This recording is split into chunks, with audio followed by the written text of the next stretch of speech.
സർക്കാരുമായി ബന്ധപ്പെട്ട അറിയിപ്പുകൾക്കും മറ്റു വാർത്തകൾക്കും വേണ്ടി ഈ ചാനൽ സബ്സ്ക്രൈബ് ചെയ്യാനും തൊട്ടടുത്ത ബെല്ലൈക്കൻ എനേബിൾ ചെയ്യാനും മറക്കാതിരിക്കുക. കേരളത്തിലെ സാമൂഹ്യ സുരക്ഷാ ക്ഷേമനിധി പെൻഷൻ ഗുണഭോക്താക്കൾക്ക് ക്ഷേമ പെൻഷൻ ഇനത്തിൽ 3600 രൂപ വീതം ലഭിക്കുമെന്ന് ധനമന്ത്രി കെ.എൻ. ബാലഗോപാൽ. ഇതിനായി 1864 കോടി രൂപ അനുവദിച്ചു. വർദ്ധിപ്പിച്ച പെൻഷൻ വിതരണത്തിന് 1042 കോടി രൂപയും ഒരു ഗഡു കുടിശ്ശിക വിതരണത്തിന് 824 കോടി രൂപയും അനുവദിച്ചിട്ടുണ്ട്. ഇതോടെ ക്ഷേമ പെൻഷൻ കുടിശ്ശിക പൂർണ്ണമായി കൊടുത്തു തീർക്കുകയാണെന്ന് മന്ത്രി വ്യക്തമാക്കി.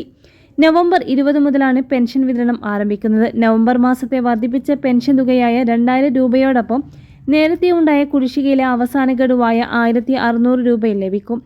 ഇവ ചേർത്ത് ആകെ 3600 രൂപയാണ് കൈകളിലെത്തുന്നത്. സംസ്ഥാനത്തെ 62 ലക്ഷം ആളുകളിലേക്കാണ് ഈ പെൻഷൻ തുക എത്തുക.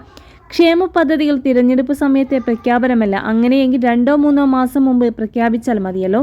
ഞങ്ങൾ 6 മാസം മുമ്പാണ് പ്രഖ്യാപിച്ചത്. 6 മാസം കൊടുക്കുമ്പോൾ ആളുകൾക്ക് ബോധ്യപ്പെടുമല്ലോ ഇത് കൊടുക്കാൻ പറ്റുന്നതാണോ എന്ന് ധനമന്ത്രി പറഞ്ഞു. അതേസമയം ആശാപ്രവർത്തകർ സമരം അവസാനിപ്പിച്ചതിനെക്കുറിച്ചും അദ്ദേഹം പ്രതികരിച്ചു. ആശാമാർ സർക്കാരിന്റെ പ്രഖ്യാപനത്തെ അംഗീകരിച്ചതിൽ സന്തോഷമുണ്ട്. വസ്തുതകൾ കണ്ട് മനസ്സിലാക്കി വേണം സമരം ചെയ്യാൻ. സമരം കാരണമല്ല ആശാമാരുടെ ഓണേറിയം വർദ്ധിപ്പിച്ചത്.